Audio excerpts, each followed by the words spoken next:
Two. We live? Hello, fellas.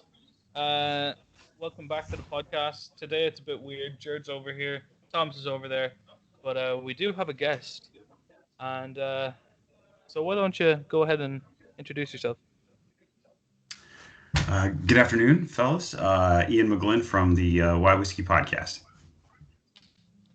Right. Well, welcome to the show. Thank you. Honored to be here. Yeah, podcast. We have that in common. So tell us a little bit about how you got started with that. So I'm a history nerd and a whiskey enthusiast. So I figured I would share both of my passions with anybody that wanted to listen. And so just kind of jumped off, bought a ridiculous cheap microphone and found some free software and went after it. Yeah, that tends to be the case. Like going with the kind of lower end stuff at the start.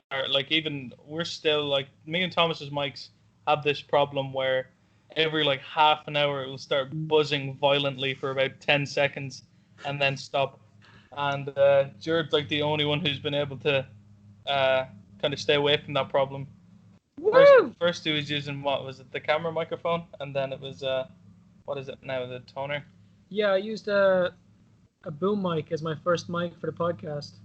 And after that, I moved over to a Tonor 777. That's funny. I started with a, those extension microphones you put on top of like a video camera. It's got like that big fuzzy thing on the end of it. Yeah. That was my first microphone. That's what I retrofitted a whiskey bottle as my mic stand. That's so good. But yeah. I know with me and Thomas, we both started out on like literally like my mic I think was a $5 from Tesco, and then bumped it up to this one, same brand, same problem, and here Jared comes. This with kind his of mic. thing. That was my first mic. Yep. Yeah, that's that. Yeah, it is. I mean, hey, it got the job done. Yeah, absolutely. And humble beginnings, you know what I mean? You just exactly, you got to start somewhere, grab what's close, and get rolling, and then build from there. Because I'm really glad that I didn't jump both feet in all at once, because you buy all the stuff, and then all of a sudden you realize that maybe it's not for you, and now you're stuck with all this equipment that you'll never use. Exactly. That's like the one thing that like freaks me out, because we're all going off to college soon, but the podcast that we're producing now, I want them to be as high quality as possible, and I can't really have that with this mic. So like I'm kind of in like a big debate with myself about should I get this new mic or should I stay with this one, because like it's getting better with the buzzing, and it's like what was the one I was looking at? It was a toner mic as well, and it was like the one with the big like extendable arm, and I was like, is that a bit overkill? Yeah, the model above mine. It's the model above Jared's, but I was just like, hey, if I'm going to be using it, like we use the mics to stream on PlayStation as well, and that mic that I was looking at is actually compatible with the PlayStation. So I said like it wouldn't really be a bad investment, but like I'm kind of worried, should I just get the one that Jared has or should I go one step further? Yeah.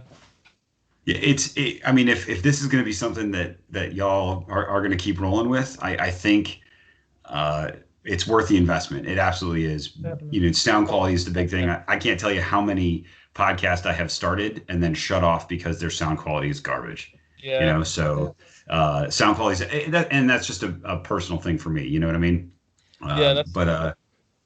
Yeah. Like when talking to other podcasts as well, we've heard that they record on Audacity as well as having a call, so they'll have their separate audio tracks recorded on their PC, and then they'll put that all together so that the audio quality is just like perfect. And I was thinking about doing that, but then I thought like with all the different guests and stuff we have on, some of them aren't gonna have Audacity obviously, or something that they could record their audio on. So I think we've kind of ruled that out as an option anyway. Also, let me just point out, there's a €10,000 mic on Thomas's screen right now. Jesus Christ. What? Who needs that? No. I think H3 uses a mic very similar to this. Yeah, that's And that's how that's many- not that's not a thing for me. What kind of mic do you use, by the way? Sorry. So I've got a Rode Procaster. Oh, shit. Let's see if I can turn. You can kind of see it there. Oh, I've seen them. Yep. I went through. I had so I started with the camera microphone. I went to it. I don't think that. No, it was a toner. It was like a bright blue toner. And then. Same as mine, because that one comes in like a cobalt color. Yep. Yep. And then I used that for a long time, and then said, "All right, cool. I'm gonna keep doing this." And went in with this, and I also upgraded to. I've got a Zoom L12 soundboard that does that recording. In addition to the Audacity's piece, and that was a game changer for me. That made everything is so much easier, and then I can just run an audio out cable from my laptop when I have guests via Skype or Zoom or anything like that, and just plug that input into the board, and it records all the audio in there, and it's awesome. Jeez, that's really handy, yeah. Yeah, it works out nice. So what got y'all podcasting? Like what started you guys out? COVID. Fair. Literally, what happened was, I know that me and Thomas, like the three of us were all thinking about starting a podcast anyway. And then I think it must have been, a month in? Was it a month in? We were a month into quarantine. A month into quarantine, and Jared put up a tweet. He was like, thinking about starting a podcast. Who's in? Who's in, yeah. And me and Thomas replied, we were just like, yep, that's something we wanted to do. And we started that day. Yeah. Now, Dara had talked about beforehand, but never got around to actually starting it. Yeah. And then that's actually kind of where my thought came from, that I'd eventually want to go. I was just going to do an archery one, because I do archery, but in the end, we do a comedy one instead. Yeah, it's like... It's kind of comedy. It's there's some, we're very broad. We're like funny, there's comedy aspects, there's educational aspects sometimes, and then we've kind of given up on that. We have, yeah, but there was. Yeah, there still is. Even talking to guests, we've learned stuff. Yeah.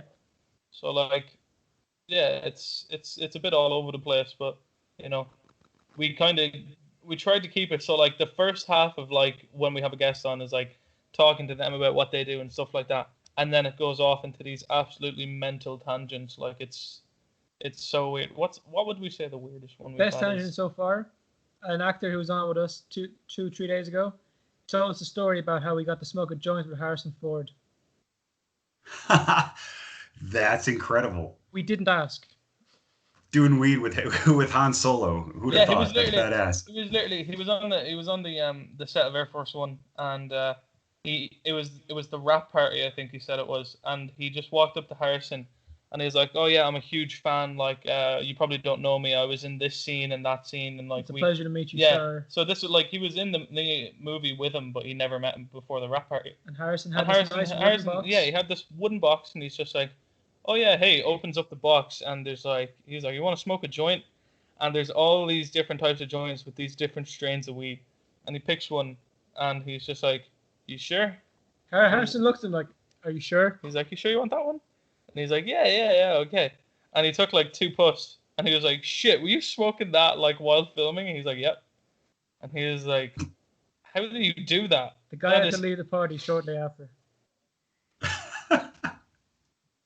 It's insane.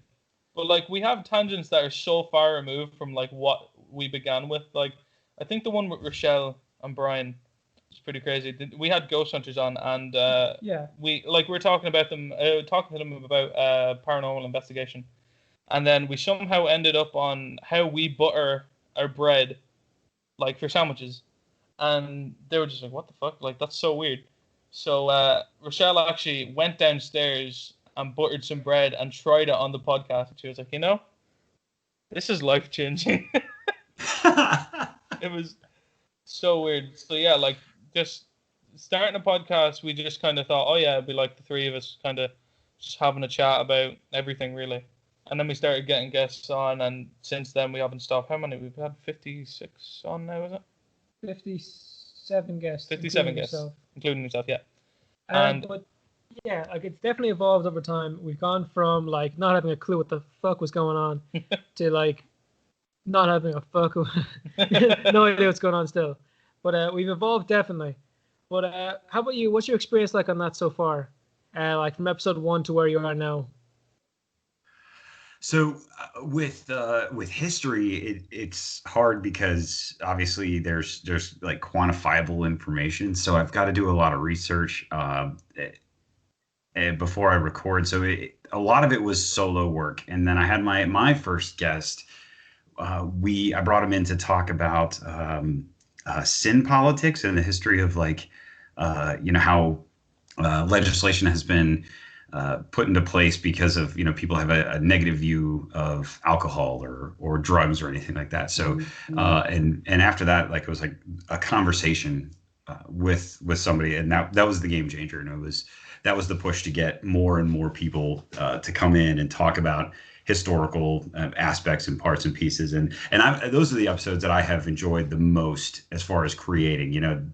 Sitting down with somebody, especially I've had a couple of guests that are incredibly intelligent and very well learned. So we're only talking about a subject and sharing information, but they're educating me in the process, and that's been fantastic. I love that.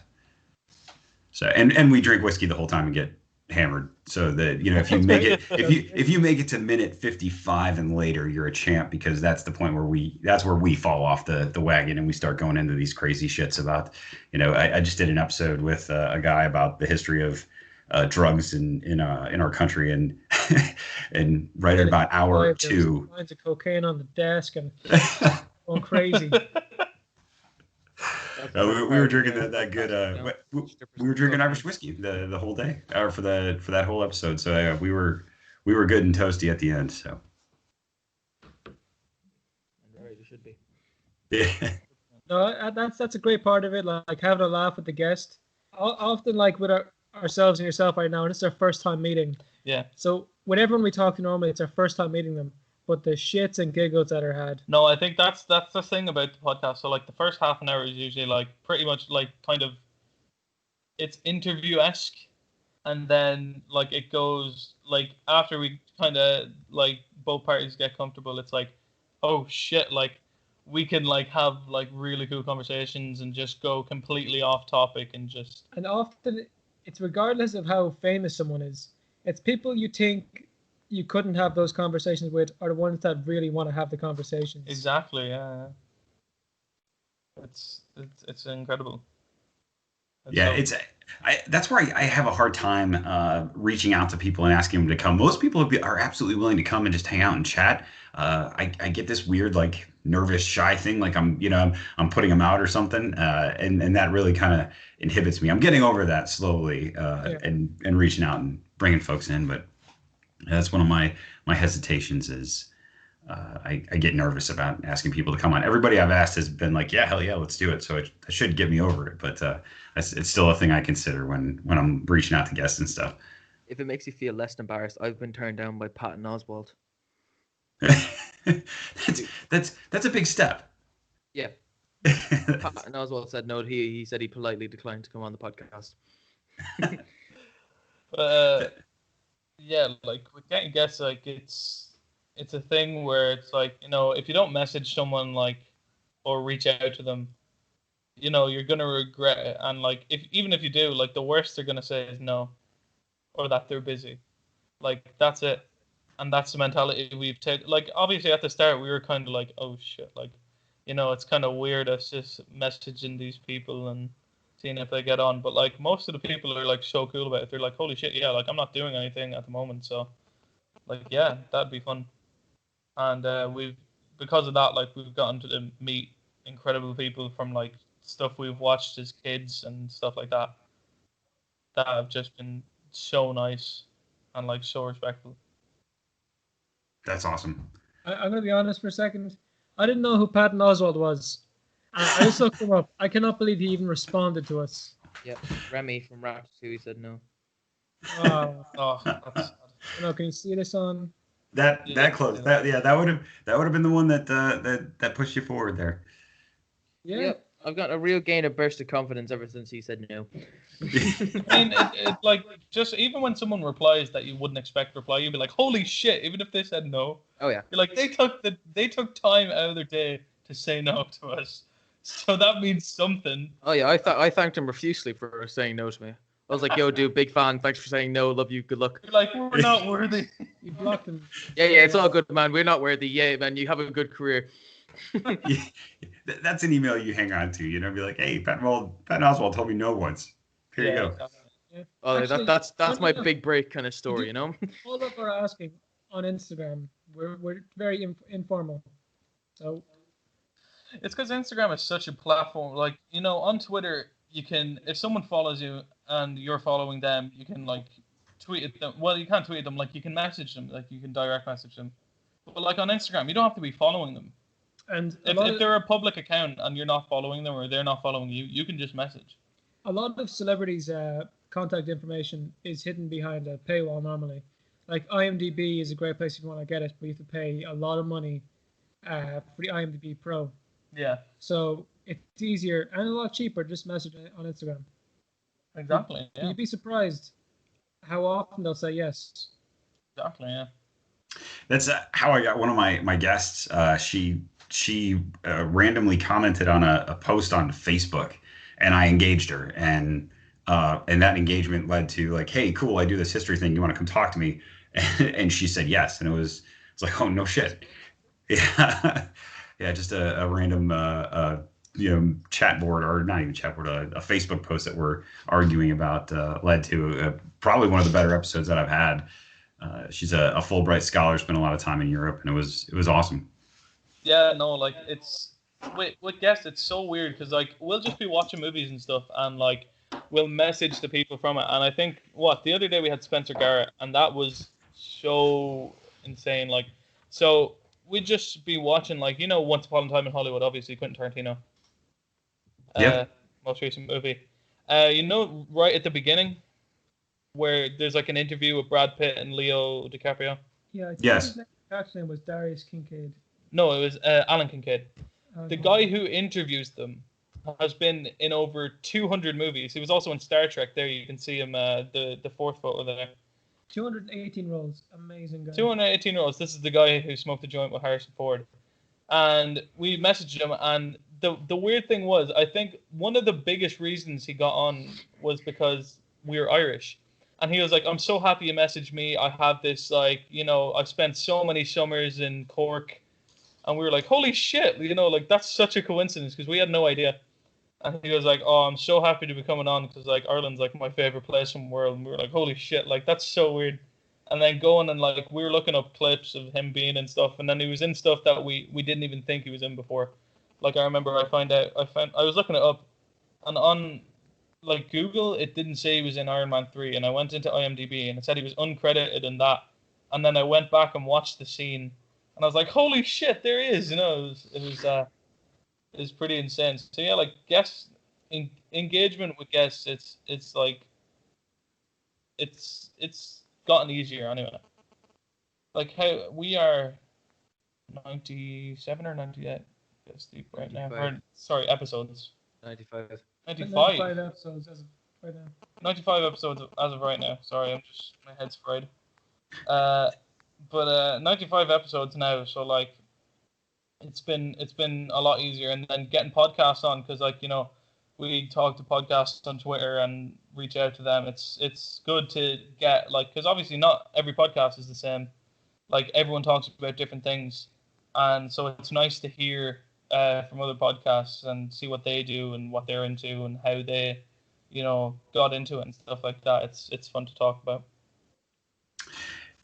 Yeah, the cool thing about podcasts for me is the plethora of you kind of touched on it with subjects. So one of my regular listens is Alan Alda. I don't know, you guys ever watched the TV show MASH? No, but I've heard of it. Okay. Anyway, so he's one of the guys. He's old as shit now, but he has this great show about science and literature, and anyway, really random.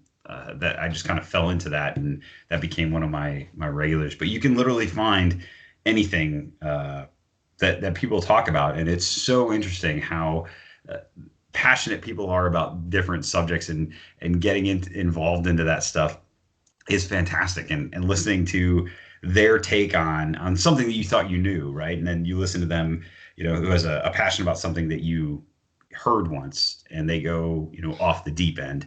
And that's kind of where I was hoping to take mine. Hear these random obscure events through history.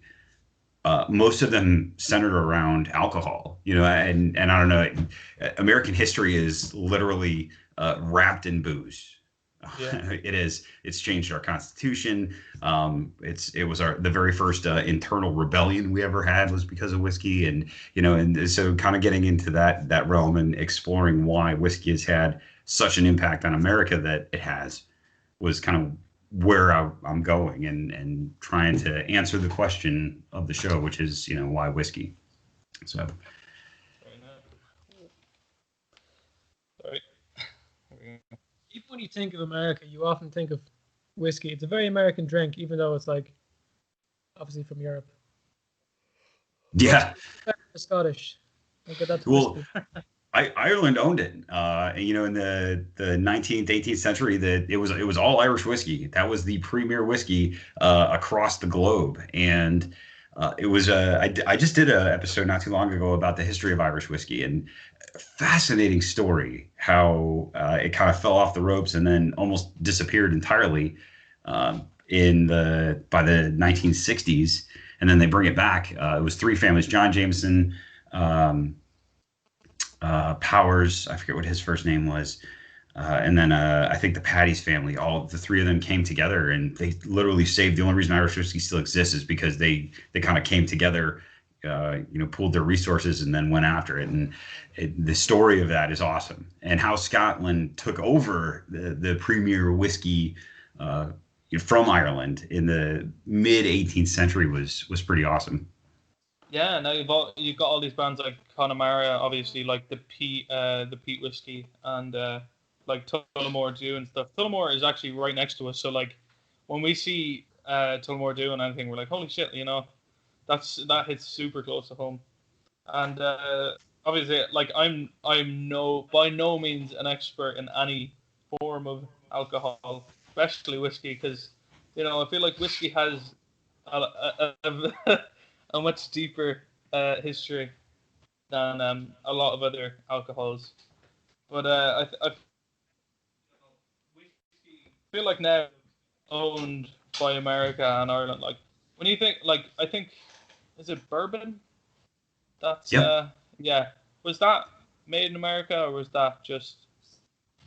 Yes, bourbon is the native spirit of America. It can only be made, to be called bourbon, it can only be made in America, and then a whole bunch of other legal definitions. Yeah. But Kentucky. Oh, geez, I didn't know that. Yeah. So I knew they're that. known for their whiskey and the rest known for their bourbon and their chicken. Yeah, but yes. So interesting thing about bourbon is it had a stigma for a long time that to be called bourbon, it could only be made in Kentucky, and that's not accurate. It can be made anywhere in America.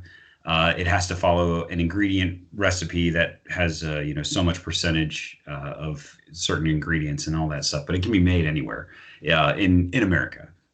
And now we're seeing 5% of the world's bourbon is made in Kentucky, though. Jesus. That's insane. That's a lot. Woo. yeah, you've got That's a Yeah, lot of well, if you- employment there. Yeah, if you think about, you've got Jim Beam, Wild Turkey, Four Roses. You've got the Buffalo Trace, which the Buffalo Trace umbrella, it's the Sazerac Whiskey Company. They own, holy shit, they own everything. They own a lot of the Irish whiskey that's made. They're all over the place. But the big four kind of sit there, and a lot of their offshoot brands are, they all come out of the same distillery. They're just different recipes and different time in the barrel and all that other stuff, and then they get distributed accordingly. Yeah. So what would you say is your favorite whiskey then? Oh shit. Big question. Yeah, no. Huge So question. I would say my it's really tough for me because I go in like seasons and phases. So right now, Teeling would be my favorite Irish. I don't have a favorite Scotch because I haven't found one yet. American, I would say the Jim Beam Master or Distiller's Masterpiece, and there's so many. I usually keep like a rotating top 5 list. What else am I enjoying right now? The Elijah Craig Barrel Proof. I just got the most recent patch, and that's some special shit right there. They did good with that one. So what do you think of Jack Daniels then? Obviously, it's in the kind of lower ends of the whiskey barrel. Not to make a pun now, but you know. Jack Daniels is great whiskey. So they're a Tennessee whiskey, which recipe wise, like ingredient wise, it's the exact same as a bourbon, but they do this additional process called the Lincoln County process, where they mellow the distillate over maple charcoal before they put it in the barrel and send it off to storage. So it drinks almost a little bit cleaner than, say, like a Jim Beam. You know, if you got just a bottle of Jack and a bottle of Jim and you drink them together, the Jack would probably taste a little softer, a little cleaner, and it's because of that extra process. They make some fantastic stuff. Their single barrel selects, their single barrel rye, their Sinatra blend is off the chain. That shit is incredible. Yeah. What would you say is the best? Because I know they have like Gentleman's Jack and stuff like that, and then they have the obviously Tennessee Apple and Tennessee Honey and stuff like that. So I'm not a big flavor guy. When I say flavor, I mean like the honey and the apple and that stuff. I kind of fade away from those. I am a huge fan of their Gentleman Jack is a fantastic mixer. So if you're a Jack and Coke kind of person, it's great. Oh, it's so great for those. If you're just a neat whiskey drinker, their single barrel proof has been my absolute favorite. It punches. It's heavy. I think it's at 125 proof. It's intense, but it is delicious. You know, 2 fingers, 1 ice cube, and you're set for an hour. So you're an under rocks kind of guy then? No, I'm a neat guy. But with those higher proof whiskeys, I'll dial them down a little bit because I don't want to go to sleep after the second drink. You know what I mean? Obviously, yeah. Have you tried Proper 12 by Conor McGregor? His whiskey. I have. The guy I just started a new job here, but the guy I worked with before, he was a huge fan of Proper 12. He's a big MMA guy. Yeah. And he actually brought it into the office and was like, "Hey, try this. Tell me what you think." And it's not bad. It's a little bland on the flavor. I have a lot of high expectations. It's a young whiskey still. Like it's only been how it's only been aged 3 or 4 years now, isn't it? I think 3 years. Yeah, so it's a little bit of a young whiskey, like obviously compared to some of the other things. So I'd say with time it'll probably, like, you know, if he keeps developing it, they'll obviously get to aging it a bit more. Absolutely. And there's a lot of great young whiskeys that come out. It just when I'm a little snobby when it comes to Irish whiskeys. You know what I mean. And it didn't have the flavors that I love so much about Irish whiskeys. They were kind of there, but they were just really soft. So a little bit more time in the barrel, maybe a little tweaking on the percentage, the recipe a little bit, but it wasn't terrible. Yeah. So obviously, like, you may be a bit biased because you're American and all, but would you say Irish whiskey is better or American? That's tough. Because there are Irish whiskeys that crush the shit out of bourbons, and there's a couple of bourbons that just destroy Irish whiskeys, you know. So I would say right now, and my flavors kind of change. Yeah. I am on, I started about 4 months ago or so. I went on an Irish whiskey kick. So I started with whiskey as a bourbon guy. I have a bourbon bar that is obscene. It's huge. And I wanted to expand a little bit. So I started to dabble with Scotch. There's too much, it's too expensive, and it all tastes like a campfire. So I moved into Irish whiskey, and where I've kind of found my happy place. I just picked up a bottle of John Lane's Reserve Powers, and that's incredible. Redbreast, I have almost all of the Redbreasts. Those are wonderful. Jameson's, I'm not a big fan of Jameson. It all it comes out of the same distillery as Redbreast, but I just haven't been able to kind of bite off into those. I have their the distiller select ones. It's like the Cooper's Crows, I think it is. Okay. It's not their main line. It's the other ones, and those are pretty good. They're a little bit different. But yeah, so right now I would say I'm definitely I lean more towards Irish whiskey. So when I go to the store, I'll spend a little bit more time in the Irish whiskey section versus the bourbon section. Yeah. And what do you think about like Japanese whiskeys? Those are incredible. Yeah. They're so light and delicate. They're a single malt, so they follow a lot of the rules that Scotch does as far as their production. But I don't know if it's the environment or how they barrel it or what they do, but it has this just very light, wonderful taste.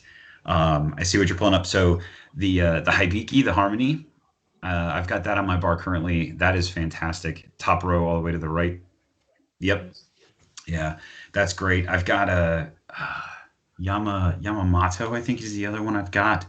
And then the Toki. The Yamamoto is good, but the Hibiki has been my favorite so far. Yeah, I know, because Did we ask already what got you into whiskey? So I'm in the army. Very specific The drink, army. huh? I'm sorry. So I was saying it's a very specific drink. Yeah, I'm in the army. So whiskey's you can't really not be it and drink whiskey because that's kind of a thing. So I started with it. It got me to fighting. I stopped for a while and then went back to about 10 years later. Started kind of working my way back into it.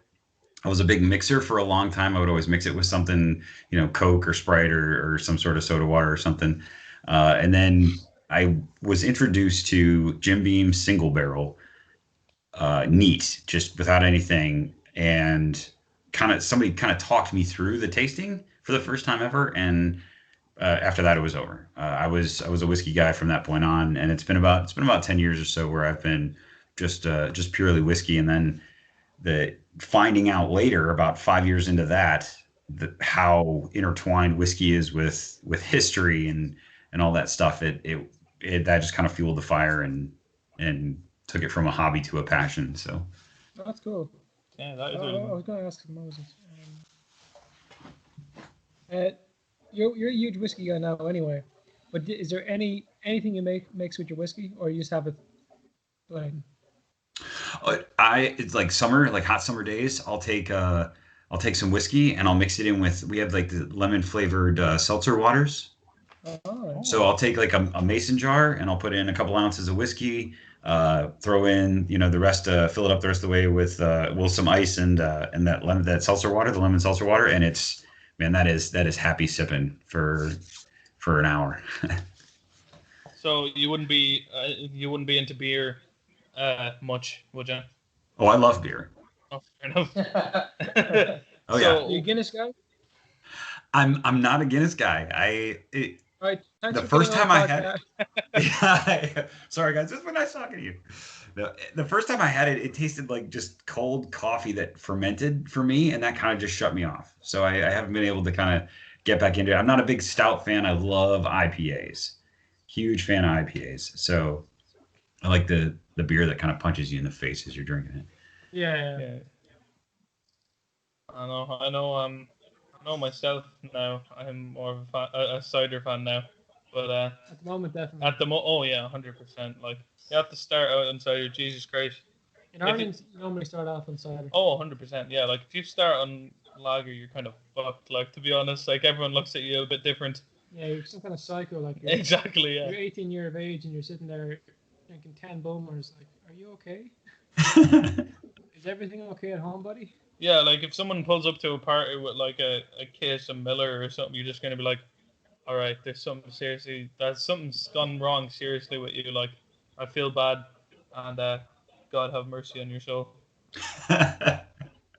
So talk to me about the ciders. Like, what's they're a local thing, or are apples a thing in Ireland? Well, I suppose, yeah.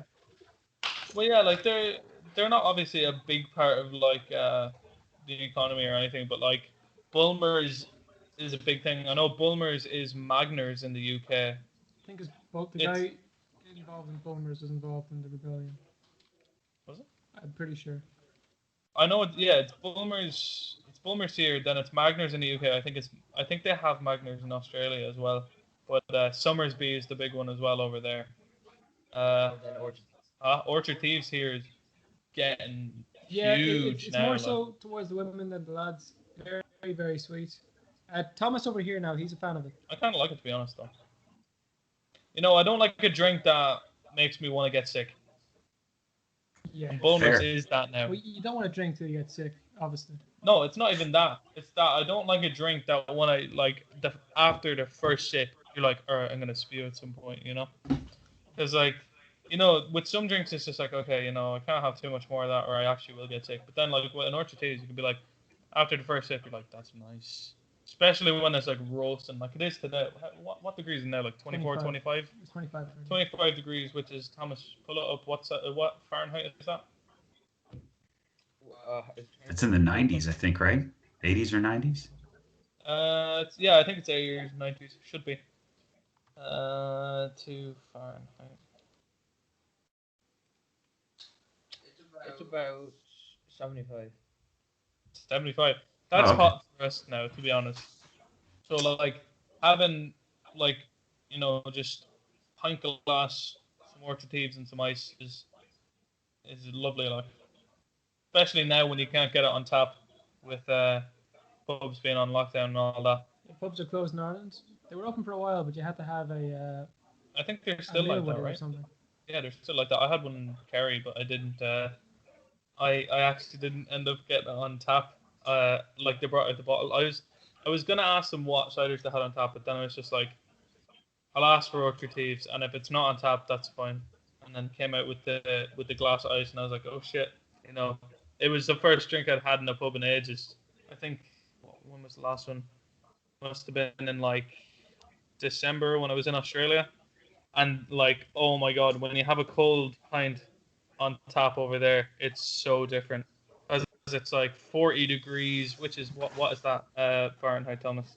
Oh, something crazy. Oh, it would be 100% something crazy. It's like, I'd say it's in the hundreds, maybe. Thomas is less than the ball. 104. 104, yeah. Yeah.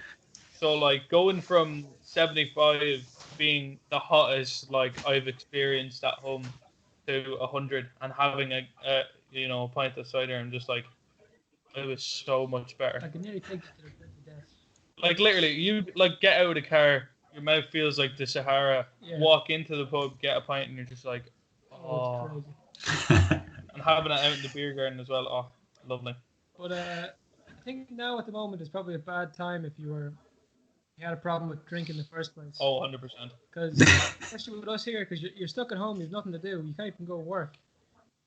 Cheap beer, like. Yeah, what happened with me was that I was meant to have my 18th at the start of. I was meant to have my 18th at the start of quarantine, and so we bought a bunch of drink, for a party, and then obviously I had to cancel it, and there was like 2 full crates to Bulmers and like Orchard Teas, and then like there was some like alcohol pops and stuff like that, and I was just like, this was a mistake. Yeah.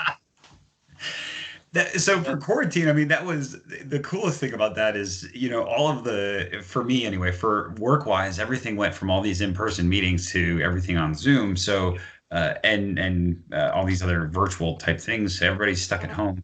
I got more into my bar than I had ever done. And, you know, going to these meetings and sipping on whiskey while you're sitting there in a room full of, folks that I have meetings with, and something you would never think of doing ever in person.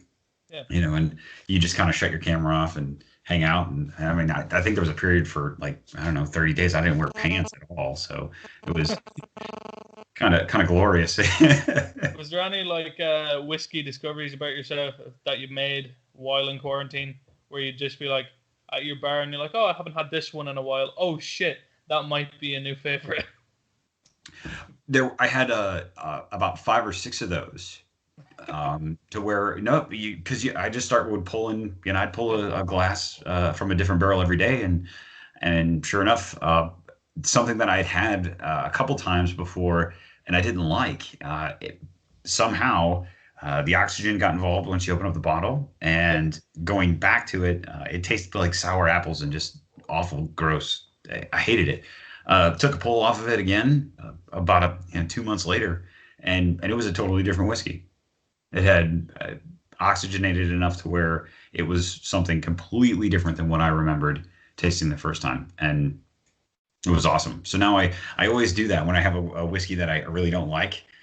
Once that initial pour out of the bottle, I'll close it up, set it away for a week or two, and then come back and visit it again and see if it's breathed at all, and that oxygen caused anything to kind of change from that initial pour. Yeah, that's happened with me, sadly, in the opposite direction with Bulmers. Because at the start, I was a fanatic. I'd like drink. I'd get crates and just be like, oh, one bottle, keep going. And then at some point, I don't know when it was, I got the crate and I drank like so much and obviously got sick. And then the time after that, the next time I had Bulmers, I was just like, you know what? This is horrible now. Why is it so bad? Like, I don't know. It just completely changed the way I thought about it. I was just like, but there's a big difference between the kind of drinking he's doing. Yeah, I know, obviously. Yeah, I'm doing the drinking to like put myself to sleep. He's tasting it's like, that's got to find. Yeah, like there's like aromas of. Yeah, and you're like, I want to get fucking destroyed. Yeah, but well, don't get it twisted. I mean, there are days when I want to get fucking destroyed too. So those are the days I go into the beer or I grab the cheap whiskey and start doing shots. You know what I mean? I mean, yeah. There are like times when you just want to be like, it's a hot day. I want to have a drink, just kind of chillax. And then there's days where you get invited out or like you're having a party and you're just like, you know what? This is going to just be one of those nights where I get fucked up beyond repair. Yeah, exactly, yeah. And that's when they're pulling out 2 bottles at a time and going 1, 2. This is one thing. We've talked about drink a lot in this podcast, but you're a bit of an expert on it, but not in the bad way. That's possible. Yeah, sorry. I came out wrong. That was fair. Drinking age is now 21, thanks to, was it Ronald Reagan? Yes.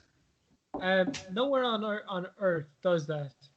Well, that's the law there. People drink earlier, as you know, and we've had no one like feel uncomfortable drinking with us during a podcast who's from the States, because we're 18 and 19, and obviously you're over 21. A little bit. Yeah, no, it should be 18 if you can, because for us at 18, you can vote, you can join the army, or the military. You know what I mean? You can go die for your country, but you can't have a drink. That's bullshit. That's not, you know what I mean? And I strongly disagree with the drinking age. And it'll never change. Yeah, I don't think it will. And we're now seeing things like tobacco. A lot of states are changing the minimum age for tobacco from 18 to 21, which is wrong. Because of the problem of people like wanting it more, wanting this for years. Yeah, like, you're just kind of waiting. Like 21, like that's a long time. Yeah, because I've you heard can drink in France from 14 up, 12 depending on the alcohol percentage, and their rate of alcoholics is a lot lower. Yeah, when you're like introduced to it younger, I think it's more beneficial because you're kind of just like, if it's part of your culture and you drink it with a meal. You drink with your family, you're less inclined to just buy go out and be like, you can find and get fucked up. Exactly. Yeah. Responsible consumption is a very hard thing to teach, but it's something that's so necessary and that should be happening at home. I've been super active with my children to teach them how to consume responsibly, and that includes sitting at the house and getting my kids hammer drunk.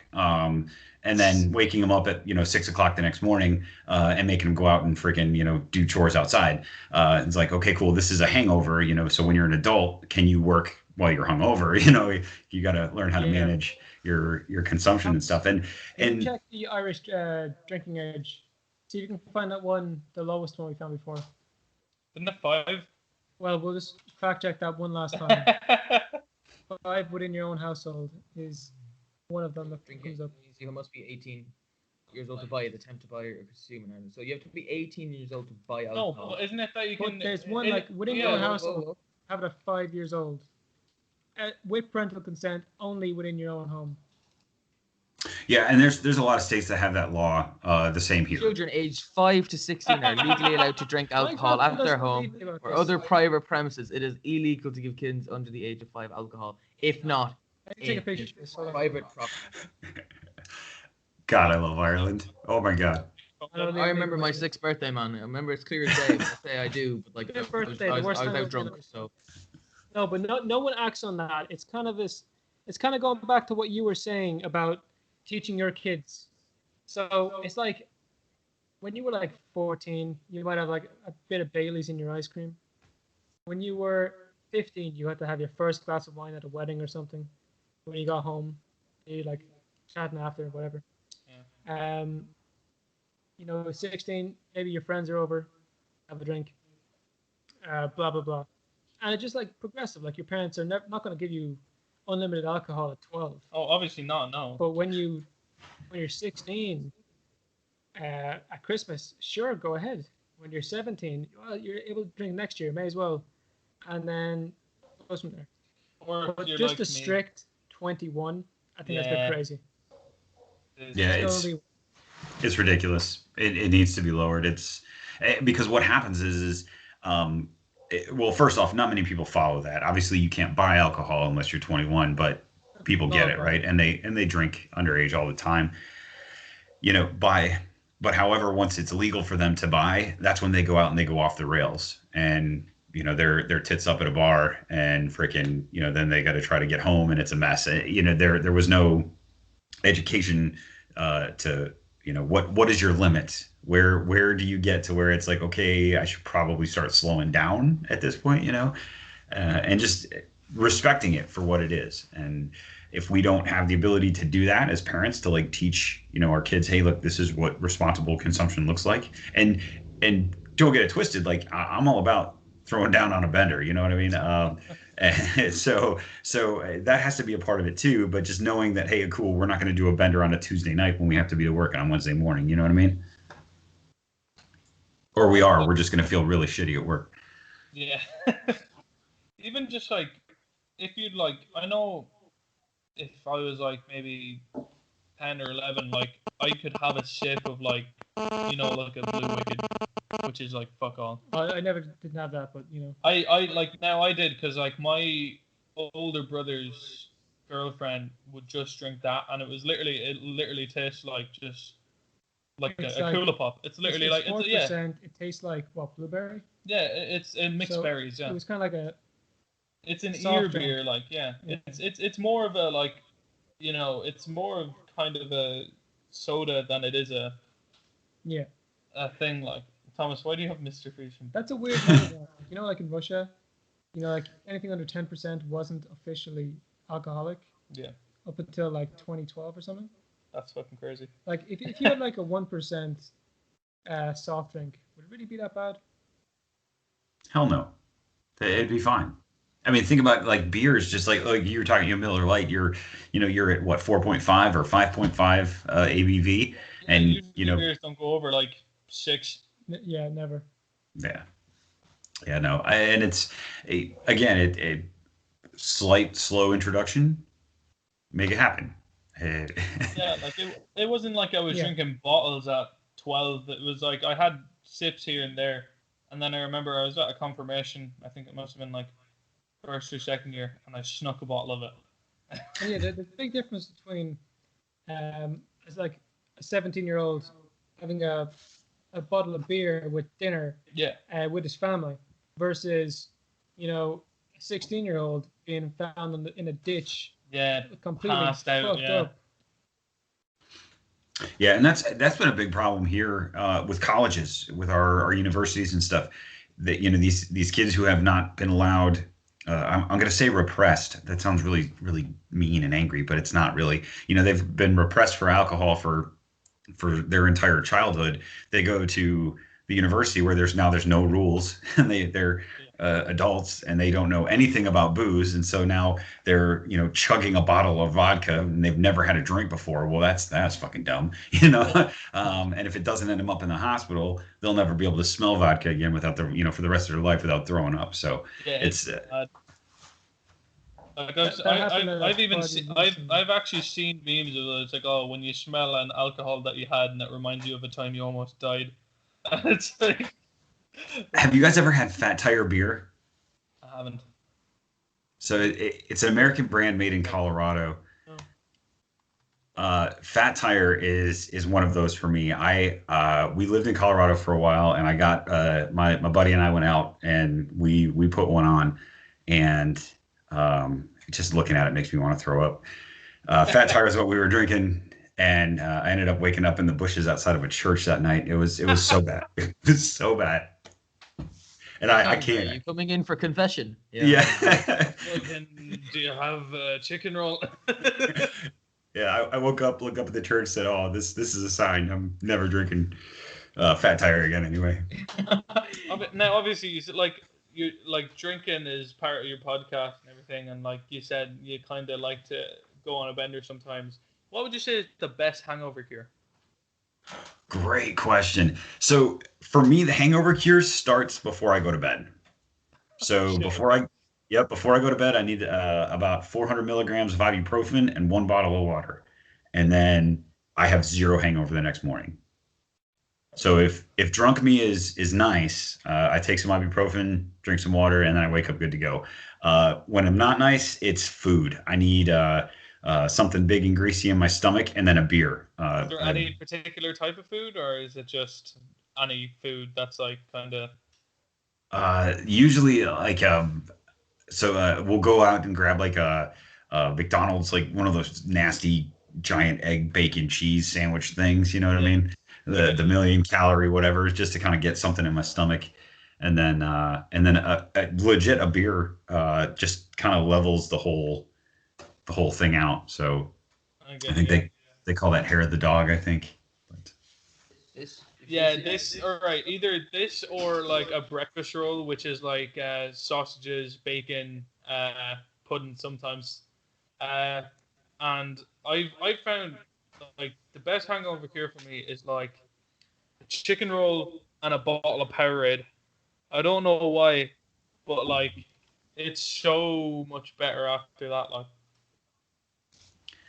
So for the longest time, people thought hangovers were like caused by dehydration, and dehydration is definitely a part of it.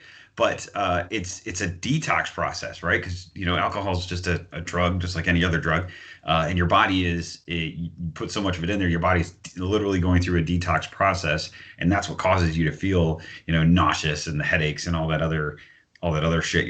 Chemically, your body's trying to work through all that stuff that's in there, and so it's electrolytes tend to kind of balance that out, which is so for us it's Pedialyte. So Powerade's good, but Pedialyte is the key. If I know legit I'm going to town to get fucked up, I'm grabbing a bottle of Pedialyte the night before, and it's going in the fridge. What do you think is like the best? Oh wait, no, is it no? Yeah, what do you think is the best flavor? Like for the best flavor. Yeah, if you were gonna have it the next morning, like, do you have a preference, or is it just like fuck it, I'll get one bottle? Honestly, at that point, I don't really give a shit because I'm just putting it down. Well, it doesn't matter what it tastes like. I go for grape usually because grape, it seems it's a little less syrupy, so it's easier to get down. But yeah, at that point, if I'm hurting that bad, if I'm chugging Pedialyte, I'm not gonna worry about what it tastes like. Exactly. Yeah, that's true. I'm completely different. I just have ice cold baths and raw eggs. Just get rid of my hangover and. Oh yeah, man, that works. Normally, what I do is I actually wake up in someone else's house, and you're like, where the fuck am I? And it wakes you up instantly. You know hangover. I just steal all their money and then I'm cured. Fear of trying to explain to them why you're there, it gets the adrenaline running, and the adrenaline like knocks out the hangover. So. I don't think I've ever had to explain to someone why I'm at their house the next morning. Oh, look at you, Dara. Jesus. Have you guys ever run drunk? Run drunk? Oh my god, so many times. But like, it's literally, I think for me, it's the equivalent of like spinning on like a swing and then trying to run after that, where you're just like, oh shit, and then it's like 5 steps later, you've tripped over yourself and you're gone. my boy and I just did my buddy from work, not my son, but my buddy and I from work just did a whiskey run. It was a 5K whiskey run with a drink station at every kilometer marker. So every kilometer marker you stop, you drink whiskey, and then you keep going. By the time we got to the end, I have not been that drunk running ever. It was amazing. I could have done a fucking marathon. It was fantastic. Or at least another mile before I passed out. Usually, I like to go outside and for some reason be at one with nature. So I remember there was a party we were at a few weeks ago, and like there was kind of a hill. I was just kind of lying on the grass on the hill, being like, "Look at the stars! Wow." No, he wasn't like passed out drunk. I wasn't passed out. I was just like kind of vibing. I was like, halfway between like, oh, I'm not gonna remember things tomorrow, and I'm a little tipsy. So I was like in the drunk part. I wasn't like, woo, let's go joyride and shit like that. But I know that night there was a UFC fight on that night, and I was like, Thomas, listen, I know this fight is happening, but I want to take a little nap before it, so you're gonna have to wake me up. And Thomas was like, I got you, no worries. So it's me, Thomas, and my friend Lauren, and we're all sitting in the sitting room, and the main event starts. And Thomas was like, Dara, the fight's starting. I was like, oh shit, yeah, main event, have to wake up. And then I was just like, fucking gone. Like, I swear to God. And that entire night, I was wearing like a shirt with one of those chest pockets, and I had a bottle of Smirnoff in the chest pocket. And everyone was like, new people show up to the party, and they'd be like, oh, hi everyone, hi Dara. What is that? I'm just like, oh yeah, this is my girlfriend. Her name's Smirnoff. She's from Russia. And, but yeah. Yeah, that explains the sleeping. Vodka that'll get you there. Yeah, 100%. I remember waking up the next morning. My voice is so raspy. I was doing like impressions of like people I would have never been able to do impressions of before. Because I was just dying. I was just like, I can't do anything. And I was playing guitar. And I was like, guitar is sobering me up. This is weird. That happy place, right? From just buzzing to, falling asleep real fast somewhere. That happy place is very short for me. But man, I love getting there. And it usually happens at a fire, when we've got a fire pit out back, and we'll just kind of go out, get a fire going, and just sit there and sip, and then we'll put some music on. And once the music gets rolling and you get in that happy place, I'm usually good for about 5 or 6 songs, and then it's over. Because you're sitting the whole time. And it's like, it's a very short amount of time for me. It's probably because I'm old, but it's my happy place between buzzing and out of it is about 40 minutes total. Yeah, no, like I know me and the boys, like camping down the canal is a big thing here. We've been looking forward to doing it for ages. Oh yeah, 100%. Even like doing it in the past, it's just like having a couple of tents over by the side, and then a fire and some chairs around the fire, sitting there just having a drink and having a laugh, a song going on, and then the canal right beside you, and there's a bridge then as well. It's very nice, like, and then just being able to, after that, stumbling to your tent and falling asleep and waking up the next morning being like, what the fuck happened, is it's a pretty good feeling. I love those trips when very similar. We do very similar things here, but there's always that person that kind of makes it to their tent. Yeah. So like just their head or like half of their body makes it in the front door, and the rest of them is like just kind of hanging out there flopping, or Thomas is currently pointing at me. Those are always fun. We usually always take Sharpies with us when we go on those types of trips, because inevitably somebody's gonna fall asleep in a weird spot, and we're gonna draw stupid shit on their faces. So. Yeah, the thing that actually happened the last time was that. Do you remember, Thomas? It was 6 o'clock in the morning, right? No, one of the lads in my tent went out of the tent at 5 o'clock in the morning. Do you know this? What? Yeah, but one of the lads in our tent went out at 5 o'clock in the morning to go to the toilet, right? And we're like, okay, that's cool. But we never heard him come back. And we're all like sitting around we're all sitting around the campfire the next morning. It's gone out, and we're all just like, "Oh, what's going on?" Like, and we're like, wait, hold on, where the fuck is Eamon? And we're just like walking around, and then someone's like, "Oh yeah, I need to go toilet," and they walk behind the tent, and Eamon's just lying there asleep on the ground with like a jumper over his face, and we're just like, "Are you okay?" And he just wouldn't wake up. He was getting phone calls and everything, and we were just like, "What the fuck is going on here?" Like, it was so weird. But yeah, those nights are fun, and I think that story is a good place to wrap it up. So moral of the story is, don't drink way too much. Drink responsibly. Yeah, drink responsibly. Yeah. Don't drink too much as to wake up behind a tent, or do if you want to. Just don't get sick and don't do anything stupid. Anyway, it's been an absolute pleasure having you on the podcast. I know me and the boys are definitely more informed on whiskey now, 100%. I don't know if you were that informed before, but it's been very nice talking to you. Oh, I love hanging out. This has been a lot of fun. It's great to just meet fellow creators and spend some time chatting. So thank you so much for having me on today, guys. It was No it was a bother at all. lot of fun. Thanks for coming on, and thank you for watching, if you're watching or listening. So yeah, make sure you drop a like, subscribe, comment, tell your grandma about the podcast. And if people want to find you, just real quick, where can they get you?